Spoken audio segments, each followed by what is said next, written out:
ঈদুল আজহার আজ পঞ্চম দিন চলছে।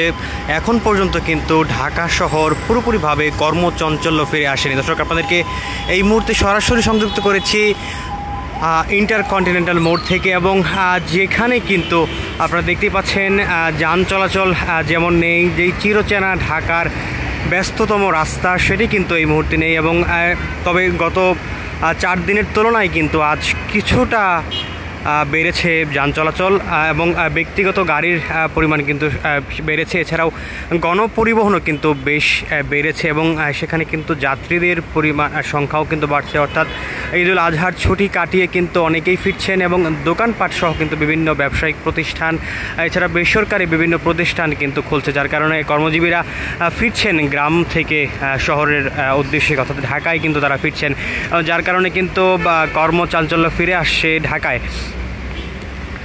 দর্শক, আপনাদের যদি জানিয়ে রাখি, গত 4 দিনের তুলনায় আজকে ঈদের পঞ্চম দিন, এবং কিছুটা কিন্তু বেড়েছে যাত্রীদের চাপ, এবং যেই ঢাকার যে প্রবেশ পথগুলো রয়েছে সেগুলোতে কিন্তু যাত্রীরা ফিরছেন অনেকটা স্বস্তিতেই। এখনও কিন্তু ছুটি চলমান রয়েছে, এবং দীর্ঘ যেই 10 দিনের ছুটি সেটি কিন্তু শেষ হবে আগামী 14ই জুন, এবং আগামী 15 জুন থেকে পুরোদমে, অর্থাৎ রবিবার থেকে পুরোদমে চালু হবে সরকারি বিভিন্ন প্রতিষ্ঠান, দপ্তর সহ অফিস আদালত সকল কিছুই কিন্তু 15ই জুন থেকে চালু হবে।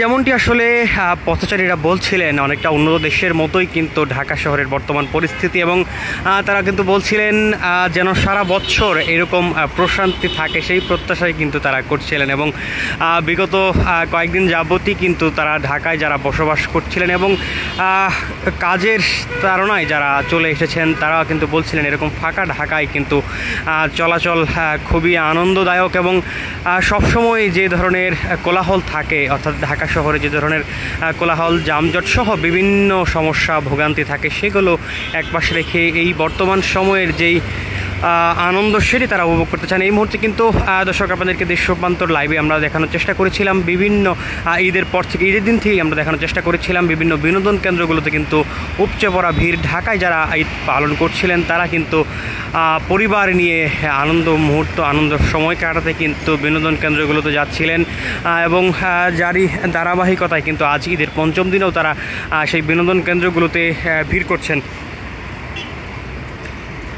এছাড়াও কিন্তু যাত্রীরা যে বিষয়গুলো বলছিলেন, খুবই কম সময়ে তারা গন্তব্যের উদ্দেশ্যে যেতে পারছিলেন, অর্থাৎ কোনো ধরনের যানজট কিন্তু রাস্তায় নেই, যার কারণে কিন্তু গণপরিবহনে তারা খুব দ্রুত ঢাকার এক স্থান থেকে অন্য স্থানে খুব সহজেই যেতে পারছেন। এবং তারা বলছিলেন স্বস্তির এই ঢাকায় তারা কিন্তু খুবই আনন্দ পাচ্ছেন। এবং দর্শক, আপনাদের যদি জানিয়ে রাখি, ঈদ উপলক্ষে কিন্তু বেশ কয়েকটি সিনেমা বাংলাদেশে মুক্তি পেয়েছে, যার মধ্যে কিন্তু সাকিব খান অভিনীত তাণ্ডব সিনেমা দেখতে কিন্তু দর্শকদের ভিড় লক্ষ্য করা গেছে। এছাড়াও কিন্তু বেশ কয়েকটি সিনেমা এবার মুক্তি পেয়েছে, যার মধ্যে রয়েছে শরীফুল রাজের ইনসাফ, এছাড়াও কিন্তু আরেফিন শুভ অভিনীত নীলচক্র সহ এশিয়া মার্ডার, বেশ কয়েকটি সিনেমা কিন্তু মুক্তি পেয়েছে, এবং যেগুলোতে কিন্তু দেখতে ঢাকা শহর, ঢাকার বাইরেও কিন্তু উপচে পড়া ভিড় দর্শকদের। এবং বাংলা সিনেমার বিষয়গুলো কিন্তু তারা তাদের এই ছুটি উদযাপনে অনুষঙ্গ হিসেবে ব্যবহার করছেন, অর্থাৎ মুভি দেখে কিন্তু, অর্থাৎ সিনেমাগুলো দেখে সিনেমা হলে তারা কিন্তু ঢাকা সহ বিভিন্ন ঢাকার বাইরেও কিন্তু তারা উল্লাস প্রকাশ করছিলেন। দর্শক, এই মুহূর্তে আপনাদেরকে সরাসরি সংযুক্ত করেছিলাম হোটেল ইন্টারকন্টিনেন্টাল মোড় থেকে, এবং যেখানে দেখানোর চেষ্টা করছিলাম গণপরিবহনের পরিস্থিতি।